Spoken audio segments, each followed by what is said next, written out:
Okay. And It's almost live. It's almost Memorex. There, it's Memorex. well, okay, for everybody online, hello, good evening. It's Wednesday and we're here and we got a full house and I'm loving life. I'm loving life. Hope you're doing well. Hope you've had a good week.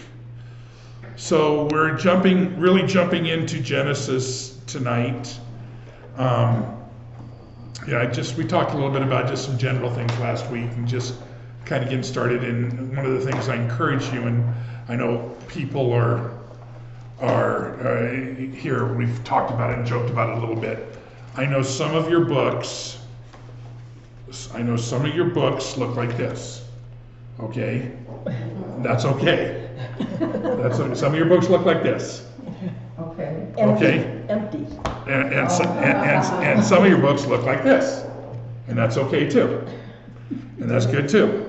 The books you held up from here, they look like they're the same. Right? No, his has homework on it. Can you see the writing? Oh, okay, I didn't see your writing.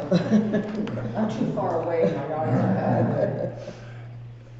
It's not about the homework again. The book is here, and we're using the book as a guideline to help us think and to promote discussion. I'm hoping that as we go into and we get into Genesis, that there's going to be some big questions we're going to wrestle through. In fact, one of the things in the overview, and the very first thing is, what perplexes you about Genesis?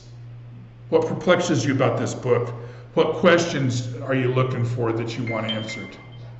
One of the things I mentioned last week is I'm still, even as I've been reading through Genesis again, why Egypt? That's a question. Why Egypt? Why not Rome? Why not somewhere else? Why Egypt? To me, that's one of those questions that we, don't know if we'll ever find the answer, but that's just a question that bugs me and gets under my skin. I don't know what questions you guys have, but again, this book is designed to help you process and think about it, and hopefully it's to create a discussion. Now, Genesis is really, if you want to break it down, and this is part of what it talks about in the overview, is the first 11 chapters are kind of general. Talks about God's relationship with man. It talks about the history before his covenant with Abram. Okay? And all the things that happen. And a lot of things happen in Genesis, the first 11 chapters. A lot of things happen. You got the creation, you got sin entering the world, you got the flood, you got the Tower of Babel, you got all kinds of things. You got murder, you got good, bad, and all the things in between. Okay, and so there's a lot happening here.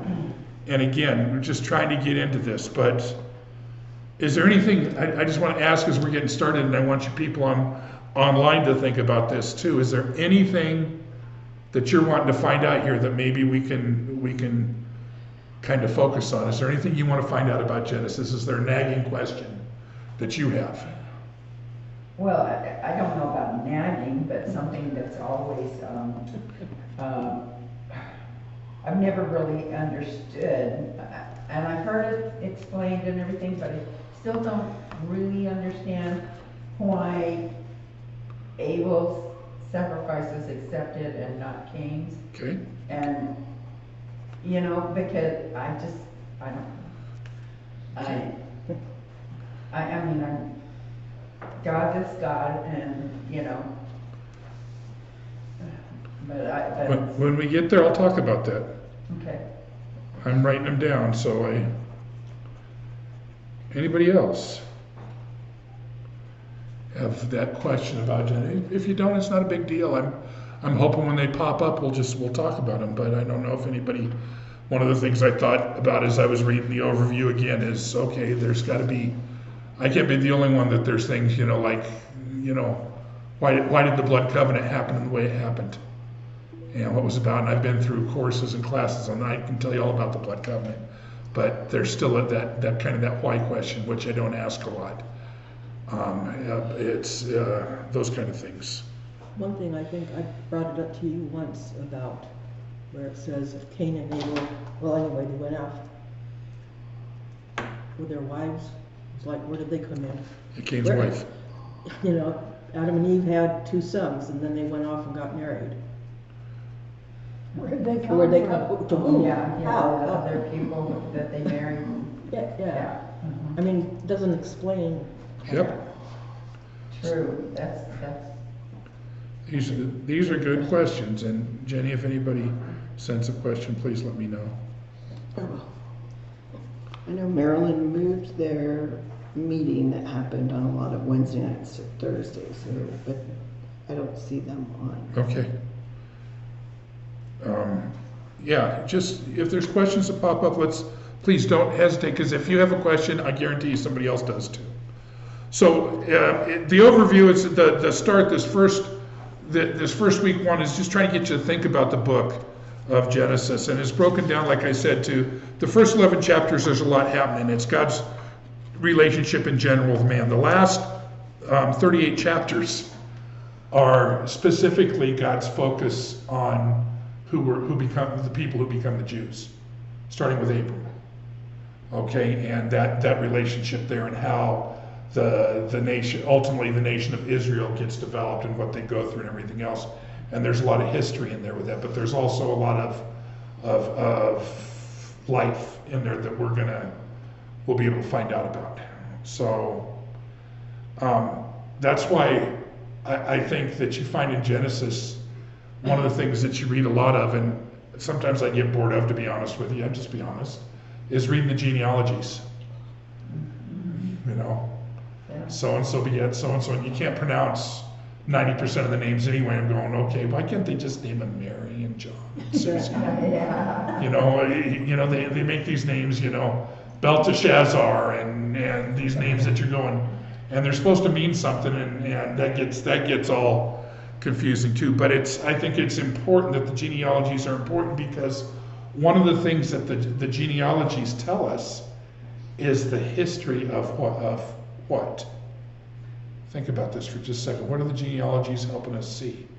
Where we came from. Not only where we came from, but The coming of Jesus. Jesus. coming of Jesus, right? Is pointing. The genealogies point to the Messiah, because you go backwards when you get Matthew and Luke, both from Mary and Joseph's genealogy, take it all the way back to the beginning.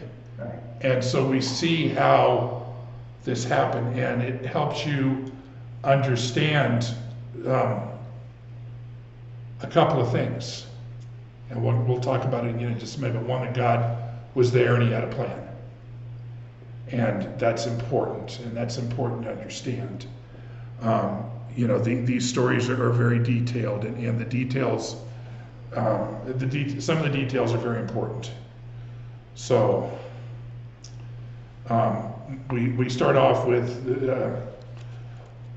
you know, since last week I've been, I was mentioning just before, for some of the people just got here, there's people that have invested not only all their lives, but all kinds of money and stuff into proving their point on creation.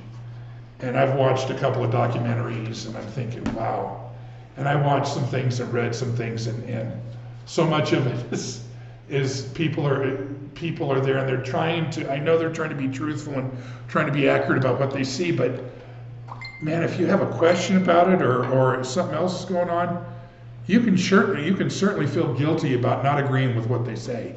They can surely make you feel guilty about that, and that's not what this is about.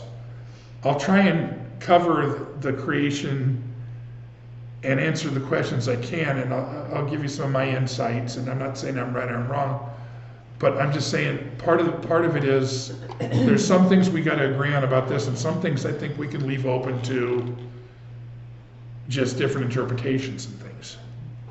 So the big question, one of the big questions we wrestle with from the time is, why am I here? What am I doing here? Where did I come from? You know, it's kind of a profound question. And on page 11 in the book, they begin to talk about this and talk about the creation story. and it encourages us to read through. I'm going to just start reading the creation story, and 10 words in I'm going to stop, and we're going to have a discussion. I got some things to say about it, okay? So everybody knows the first verse of the Bible. At least the first part of the first verse. In the beginning, God. It's the baseball verse. It's the baseball verse? In the big inning. Oh, in the beginning, okay. In the beginning, God was pitching, right? In the beginning, God created the heavens and the earth. What does that tell you? What does that tell you? God That created God the heavens and the earth. That God So- existed before anything was created. Oh, wait, it doesn't say that Made there. everything. It doesn't say that, but yeah, there's things you can infer, exactly. In the beginning, God. Okay, even before we get to the aspect of what he does, in the beginning, God. God was there. He was there before time, before everything else. In fact, in this verse, it tells you the only thing that wasn't ever created was God. Was God.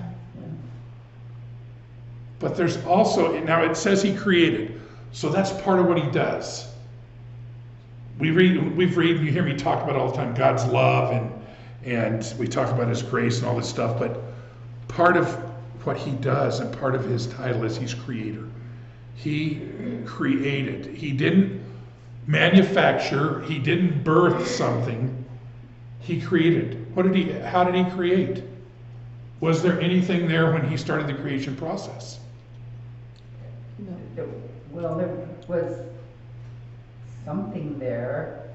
No. No. It's in the beginning, God There created, was formless, it says. but wait, you're jumping ahead. Okay, Don't jump ahead. okay. Okay? Yeah. I understand where you're going because there's a good point there. There was nothing. God created, the Latin term is ex nihilo. Out of nothing, God created something. This talks about his power, his ability, his sovereignness. That means he's over all. He's over all. And we need to understand what it's saying. So it says he created the heavens and the earth. Now that's a general statement to start to roll us into something. But there's something else that this verse does. There's something else that this verse does that we need to understand. It tells us what God does, but what else does it do for us? Tells us the beginning. Tells us the beginning. Does it define creation? It doesn't tell us how. It doesn't define the process, does it? It says Well, then he spoke it. Well, that's next. Again, you're jumping ahead. That's okay. No, I get it. Because they really do tie in. No, I really get it. I understand that because I was doing that too, but then I had to stop for a second and think. It doesn't, some of the big things that we debate about, some of the things I've read for the last few weeks getting into here about, young Earth, old Earth, this and that, billions of years, 6,000 years, all this stuff that can get your head spinning. It really can. Did he first create the planet that we live on and then created the earth upon the planet? Well, I would say the way it says it here, he created the heavens first. So Yeah. what does that contain? Because if you think of the heavens, you don't just think of the atmosphere around the earth. We'll get to that in the second verse. Okay. But when you're thinking of the heavens, did he create the rest of the universe and then he created the earth? See, it doesn't define creation. Right. We think creation, we draw it into, well, it's about us. Well, see, we were the first thing that was created. But we're gonna learn some things in creation that are gonna cause you to reevaluate what you're thinking.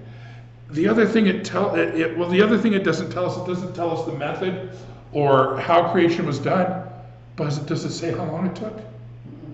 No, I mean a day, but, No, we're not there yet. okay. We're not there yet.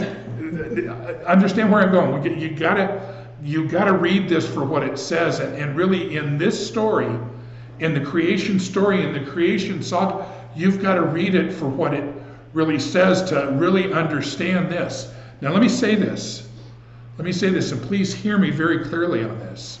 People are going to argue, and there's people that are a lot smarter than I am, a lot smarter than all of us, that can give you reasons why it was 6,000 years, why the day in the Bible was 24 hours, why this, why that. I'm not going to, I can't do that. That's not the way my mind works. Here's what I have to say. God did it. Right. That's the bottom line. God did it. Whether the translation of a day, that term yom, that Hebrew term yom actually means age or a period of time. It could be 24 hours, it could be 25 hours, it could be 3.5 years, as it refers to later in Hebrews when it talks about a day, that yom is 3.5 years. I'm not going to get into that. I'm not a Hebrew scholar, I'm not that. This is the bottom line. God did it. In the beginning, God. He did it. He created the heavens and the earth. That's his process. That's how he reveals his power. It reveals his majesty. Okay? Now, we'll get to the second verse. Okay? Because you guys are already there ahead of me. And that's really cool. I'm glad you're reading this. The second verse says, "Now the earth was formless and empty." Some translations say void. Now the earth was formless and empty. Darkness covered the surface of the watery depths. Wait a minute. We don't hear anything about the water being created, do we? But water was obviously created. Okay? The surface of the watery depths, and the Spirit of God was hovering over the surface of the waters. Okay, what's the first thing that jumps out at you at that? Okay, I'll tell you what the first thing that jumps out at me for that, because I'm asking these questions. You're going, am I missing something here, Rick, or you're trying to trip me up? We've already got the doctrine of the Trinity.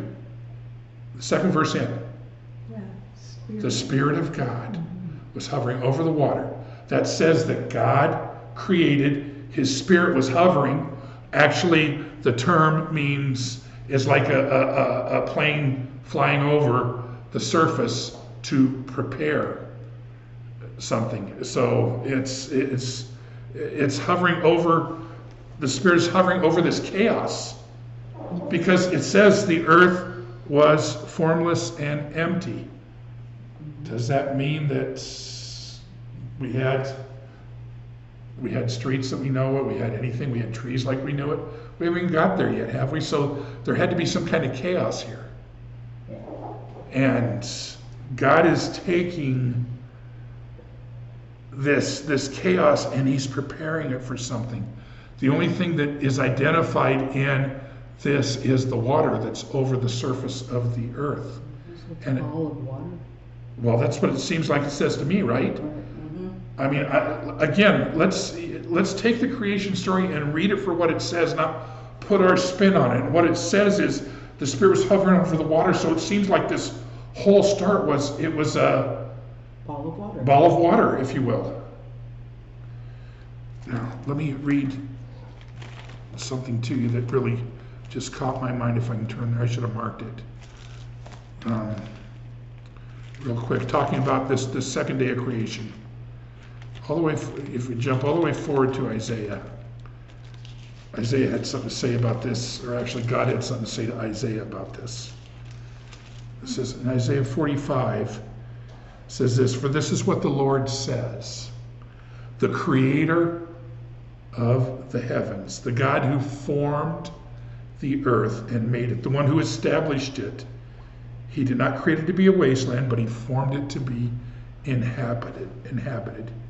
And he says this is where he's really beginning to reinforce himself to Israel once again. And he goes on to say, "I am the Lord and there is no other." But Isaiah 45:18 really reinforces this second verse of this. Now the Spirit was hovering over the water of this. This was chaos. This was chaos, and the Spirit was preparing for the next step in creation. And the next step is this, is God beginning to bring order to the chaos. From here on, God begins to bring order. Now let me say this. This is a principle throughout Scripture. And we people, man, not us, when I say we, I'm just talking people in general, sometimes take that principle and twist it and manipulate it into what we want it to be. God is a God of order. Let me say that again. Let me be really clear. God is a God of order. Sometimes we think a little chaos is he's creating to disrupt things. That's not who he is. He's a God of order. Right from the middle of the second verse and then into this third verse, he begins to take chaos and make order out of it. It says, then God said. Now this is one of the things. Remember, I've told you this before I even go further than this. Remember, I've told you this if you've listened to me for any length of time. I've told you about this, the principle of repetition. If something's repeated in Scripture, you better pay attention to it. There's a reason for it. And in this first chapter, there's a few things that are repeated several times. And so we better pay attention to them and understand what they mean. So it says in verse 3, it says, then God said, let there be light, and there was light. What's that about? It's about creation, right? God's power. What happens? Did God sit here and he got out the blowtorch and all the tools and he started manufacturing light? He spoke it. He spoke it. God speaks, and something happens. For those of you that were with us when we went through the book of Mark, what did I tell you? Mark is that action book. It's that action gospel. For every encounter with God, there's an immediate response. Same thing here. God speaks, something happens. God speaks, something happens. There's always a result. That's a principle, again, we can pay attention to. If we would slow down and listen to God speak, there would be a lot more results in our life. It says, then God said, let there be light, and there was light. Now, did he go over and flip the switch because he'd run an electrical grid? No. He spoke light into existence. Okay, right now, again, we're taking this in order, and I'm being very deliberate about this. We're taking this in order. Has he made the sun yet? No. Has he made any of the planets yet? No. In fact, it's just, as far as we know, it's just chaos, right? Well, when he says he created the heavens, does that mean he created other planets or stars? We know. Well, you read a little forward in it, and you know that they haven't been created yet. He hasn't made the planets yet. And the stars. Read a little. So there's a light that comes from God's speaking.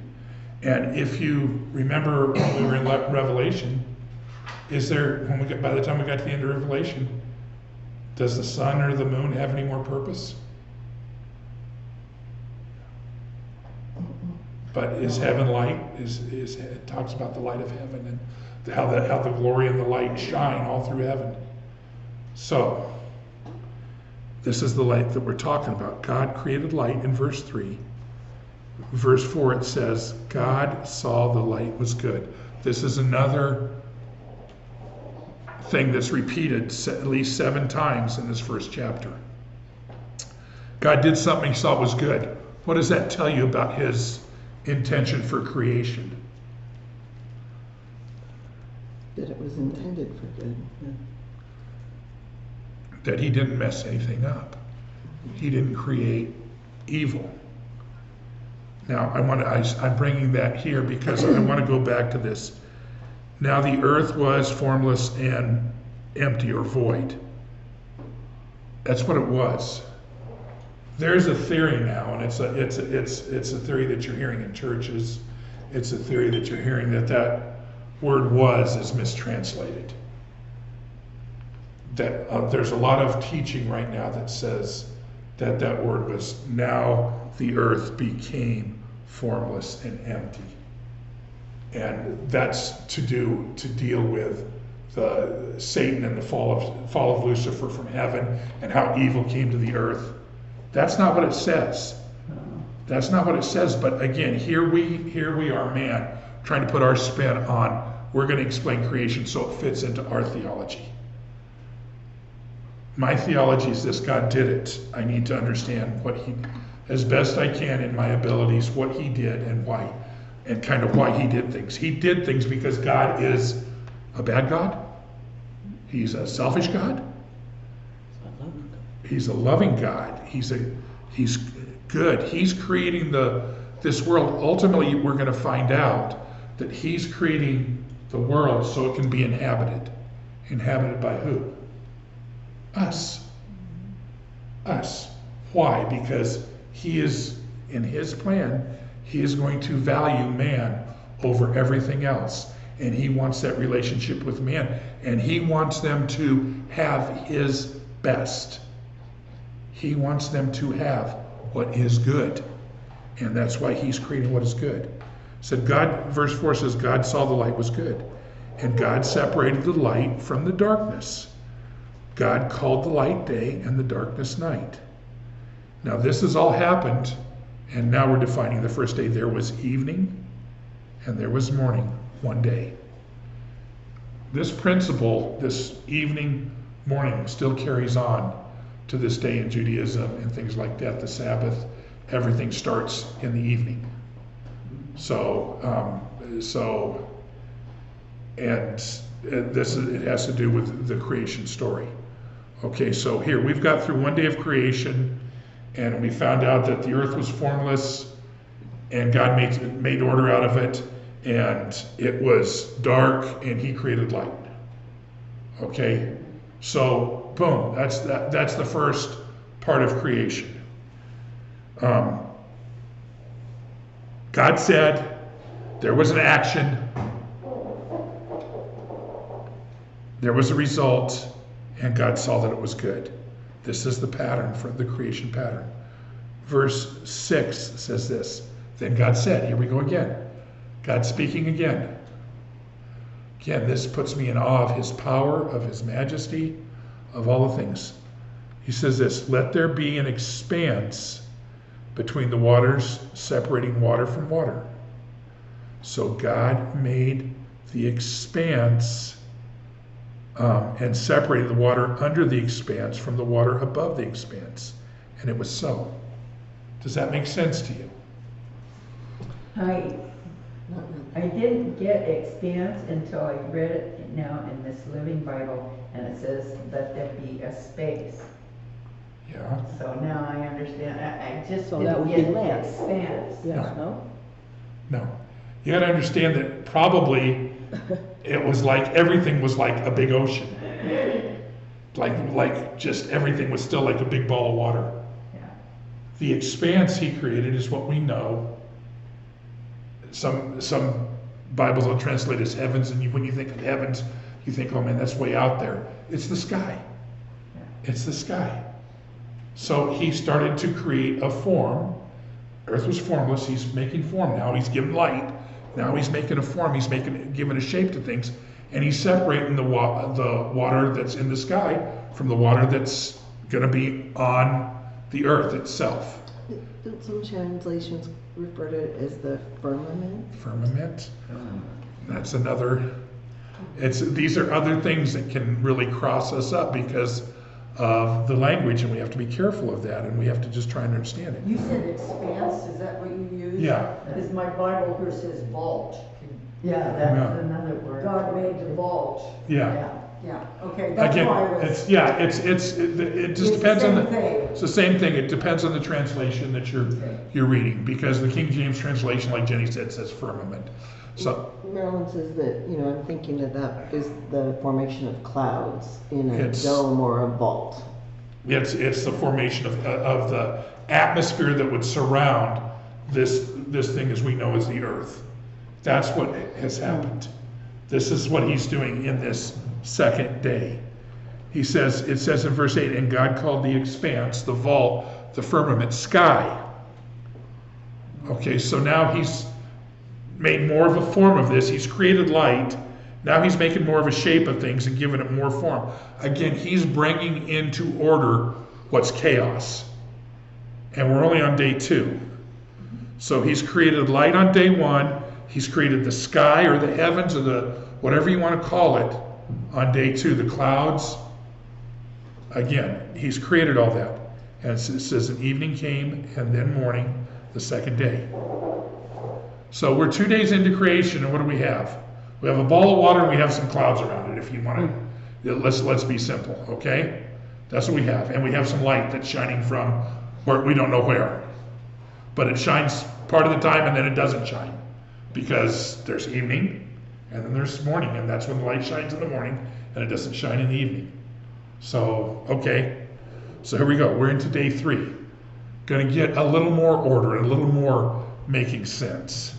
Then God said, let the water under the sky be gathered into one place, and let dry land appear.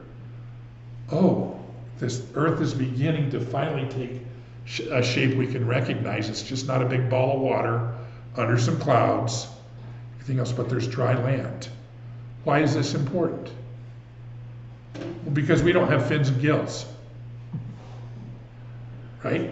That's right. We don't have fins and gills. Oh, we can't breathe in the water.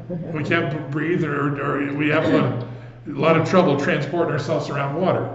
Okay, so let the water under the sky be gathered into one place, and let dry land appear. And it was so. Again, God spoke, it was so. These things happen.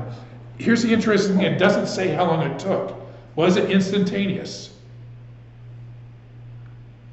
Very well could have been, because I got to tell you, in reading the Gospels, in reading what Jesus did, he spoke and something happened. Now, Jesus was fully God. He was the one, if you read in Colossians, he's the one that actually did the work of creation. Okay? So you got to think this is where people, the evolutionists and the progressive creationists, they get into this thing, well, God spoke and it was so. Okay, God spoke and it took thousands of years or millions of years for that to happen. It took 300,000 years for this to happen. It took 1 million years, but it doesn't, some of that stuff just doesn't seem to play out. I think some of the stuff, when we're interpreting this, we've got to take it at what it says. So, verse 10 says, God called the dry land earth, and the gathering of the water he called seas. And God saw it was good. Now, usually we read that and God saw it was good at the end, right before the day ends. You don't do it here. There's a lot more that's going to happen. So he's created dry land, he's created the seas. Then God said, let the earth produce vegetation, seed-bearing plants, and fruit on trees on the earth, bearing fruit with seed in it according to their kinds. And it was so. Here's another repetitive statement, according to their kinds. This is about God's order. This is about God's plan. It says in verse 12, then the earth produced vegetation, seed-bearing plants according to their kinds, and trees bearing fruit with seeds according to their kinds. Now, before I get to the end of this, I want to ask you something. Here's the age-old question. Something that you wrestled with when we were kids. What came first, the chicken or the egg? The chicken. Why? Because just like when God created Adam, he created him an adult. He didn't create a little baby Adam or an embryo he created a man.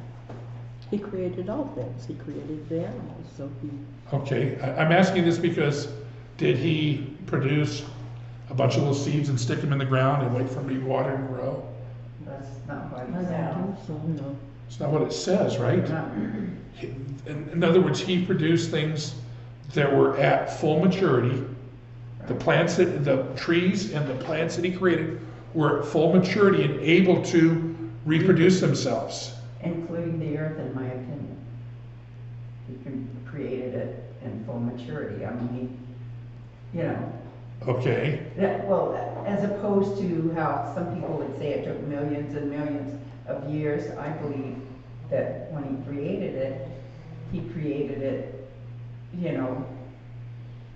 Like you said. mature, okay, I don't know how to explain what Well, I think we'll get there. I think I know where you're going. I think we'll get there. I understand what Yeah. you're saying. Here's the other question. He created seed-bearing plants and trees, created dry land on day 3.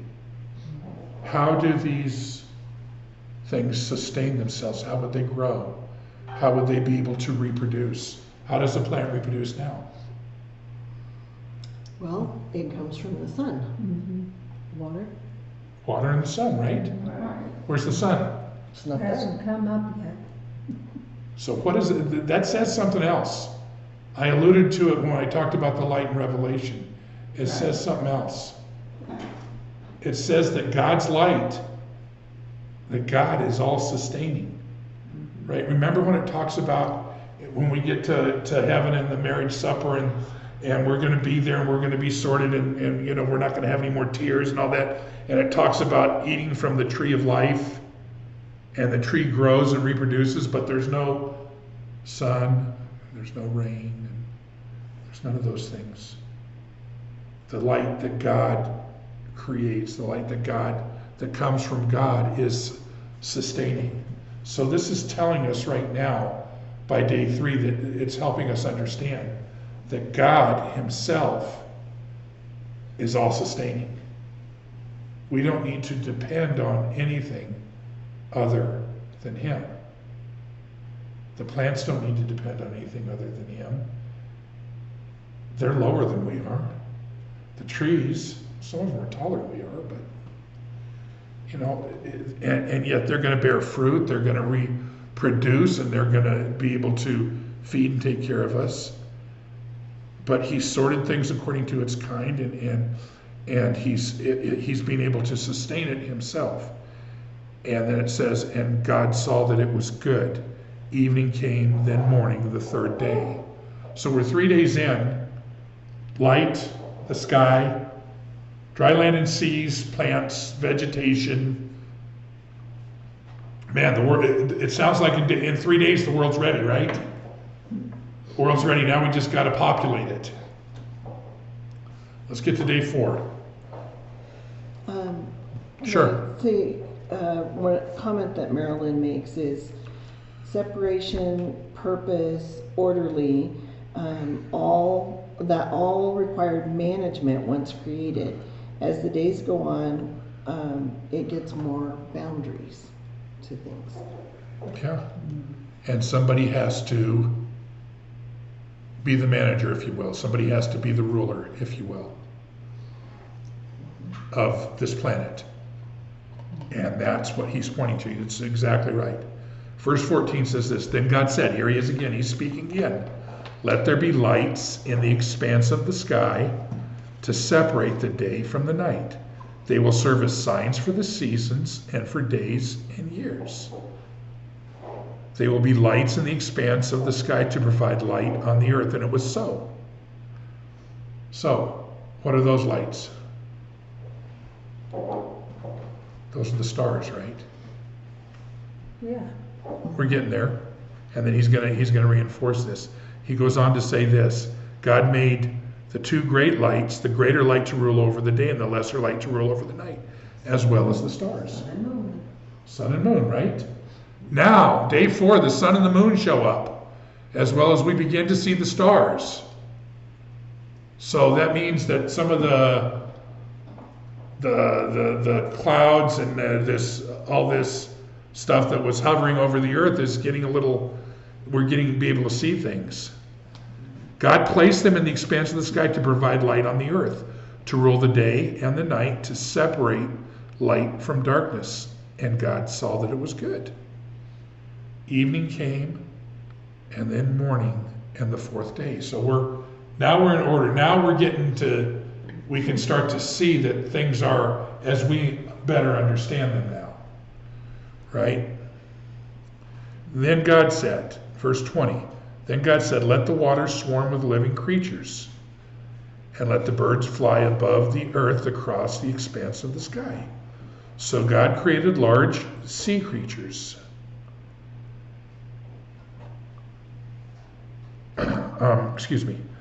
So God created large sea creatures and every living creature that moves and swarms in the water according to their kinds. He also created every winged creature according to its kind. And God saw that it was good. Then he told the creatures, God blessed them, be fruitful and multiply, fill the waters of the seas, and let the birds multiply on the earth. Evening came, and then morning, the fifth day. So, we're getting birds, we're getting sea creatures.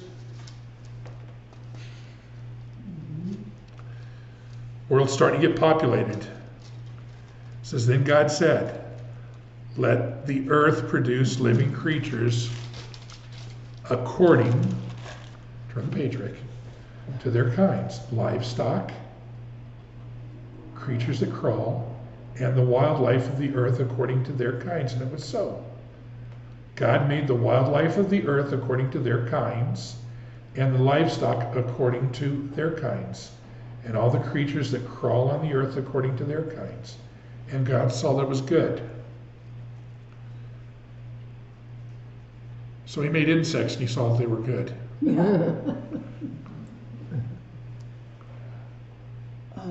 he make the dinosaurs? Yes? Marilyn asks, there is an interesting idea of sacred times, and she's asking for thoughts on that. There is an interesting idea of sacred times. Thoughts? Of sacred times, We need more information, right? yeah, just I need a little more on that one, because we're going to get into a lot of sacred times over this discussion. Are you referring to sacred creation times? But that's a good question. Here's the thing. God created the sea creatures and the birds first. Then he created livestock. That was next. So he populated the seas and the air first. Then he populated She just says 4th days. are you talking about the fourth day?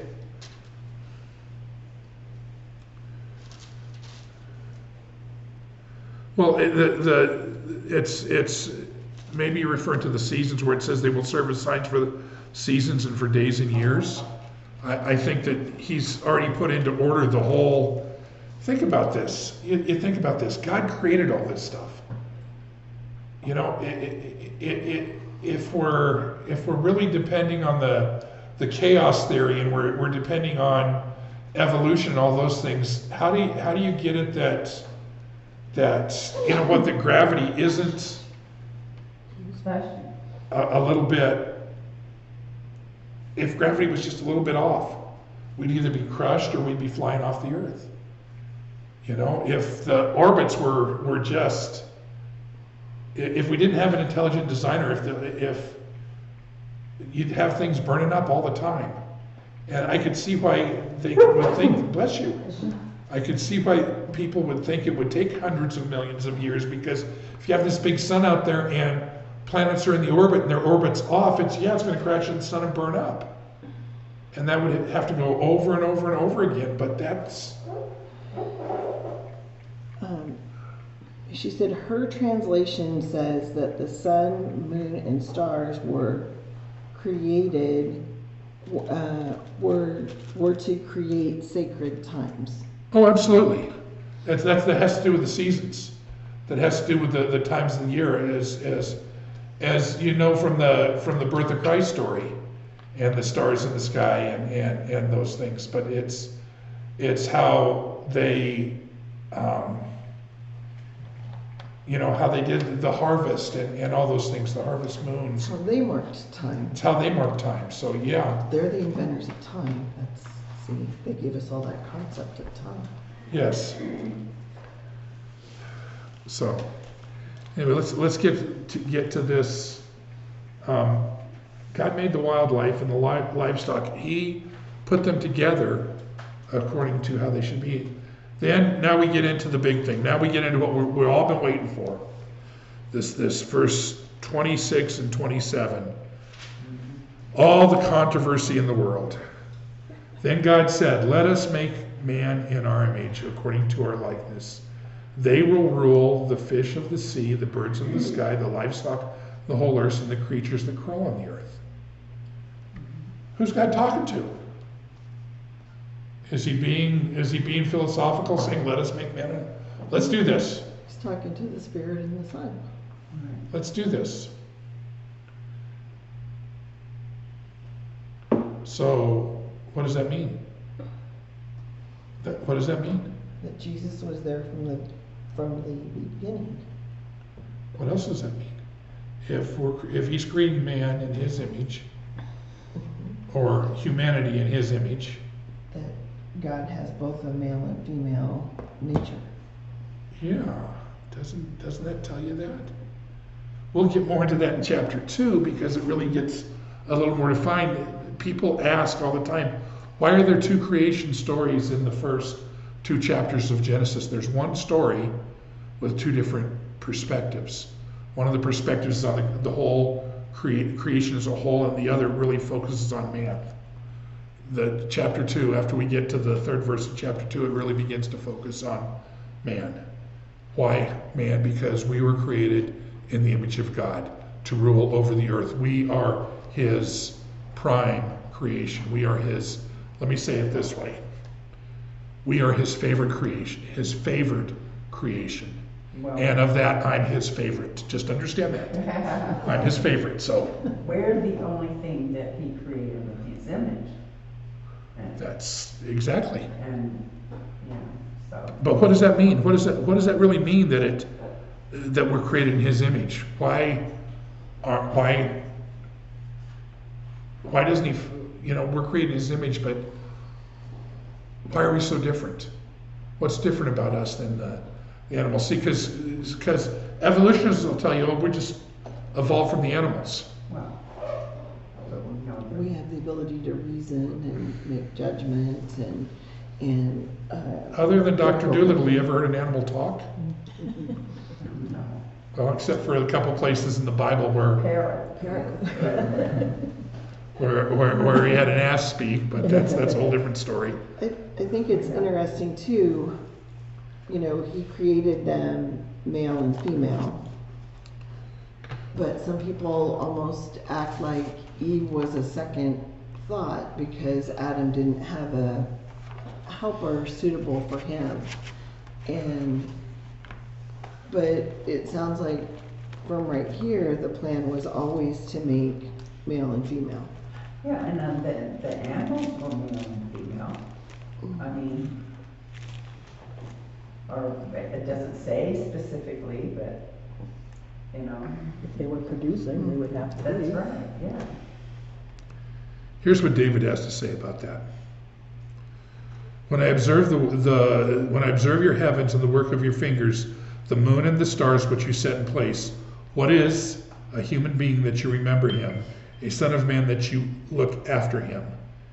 You made him a little less than God and crowned him with glory and honor. You made him ruler over the works of your hands. You put everything under his feet, all the sheep and oxen, as well as the animals of the wild, the birds of the sky, and the fish of the sea that pass through the currents of the seas. He's put us over that. He's made us a ruler. Here's the interesting thing, and this is where I wanted to jump into this. Well, maybe I'll say that for next week. I'll say that for next week. We're created in the image of God. We're created so that means we're created with the abilities of God. We're created with the ability for language, of understanding, of reasoning, of all those things. Of we're not ruled by our emotions. Animals are ruled by their emotions, and that's it. That's what rules them. You corner an animal, you get it scared, it's going to attack or it's going to flee. You do those kind of things, That's what man, it says in verse 27, so God created man in his own image. He created him in the image of God. He created them male and female. Before we get into what God tells man to do, we got to understand that this is why it's so important for people to understand that there's a God who loves them and cares about them, because we are the opus of his creation, if you will. We are that thing that he values more than anything, and it's the one thing that he can have this intimate relationship with. Now, we can have a relationship with pets and things like that. I know people that value dogs and cats more than they value other people. That's a control thing more than anything else. What God wants us to know is He wants us to know Him. He wants to be able to reveal Himself to us, and for us to live in that splendor and that glory of what He created. God saw it was good. God saw it was good. We're going to see again that God saw it was good. It says in verse 28, God blessed them. Go ahead. Marilyn asks about that, and even going back to the animals, when God created the animals and when God created man, He saw it was good and He blesses them. And she wonders what that means. Why giving them a blessing for the animals, and then the next day, or then later, a blessing for people. Well, I think that what Moses is trying to tell us here is God is encouraging the creatures to, because where it says in Genesis 1 that God blessed them, He's encouraging them to populate, to fill the earth, to populate, and to really, He's encouraging that, and because He's created kind after kind, He's saying enjoy that relationship that you have. In other words, you put a couple of dogs together, and they're like our two dogs. They want to. You take them apart, and they have a real problem now. They don't like being apart, and it's the same thing with us. We were created for a relationship. We weren't created to be alone. We weren't created to be an island. We were created to interact and to have people in our lives, and to encourage one another and help each other see that we're all important. And with these blessings, God's saying, be fruitful and multiply. In other words, you have a responsibility here to not only to populate, but to care for your areas, to do the things that I've purposed you to do.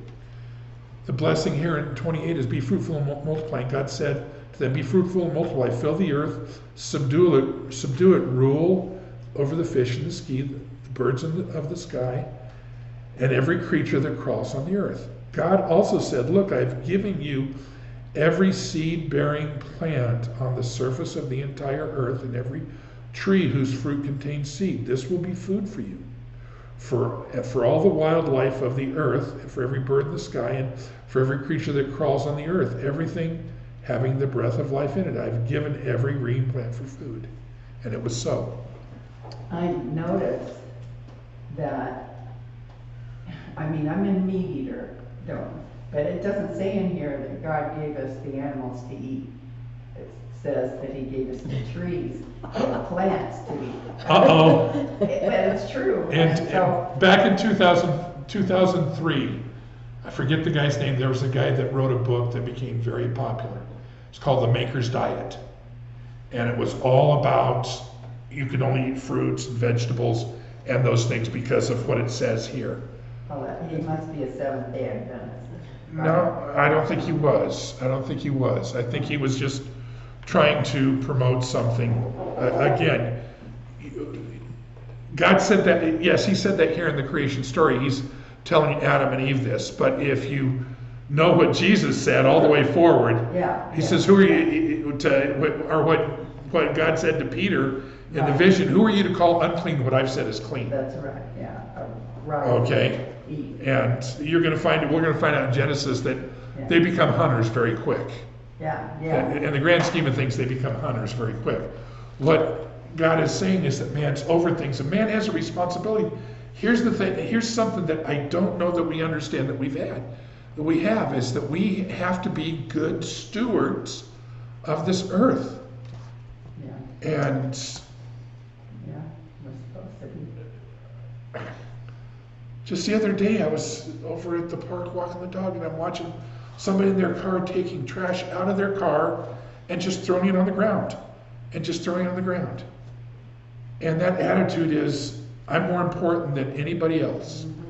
Okay? And you know what? We should be good stewards of what we have and everything. And this is what God's telling us. It says in verse 31, I want to just wrap this chapter up so we can get into to the seventh day in chapter 2 next week. It says this: God saw all that he had made, and it was very good. Evening came, then morning, the sixth day. So God looked back over, after 6 days, over everything, over the sky and the firmament, and, I mean the heavens and the plants and the seas and everything else, and he saw it, that it was good.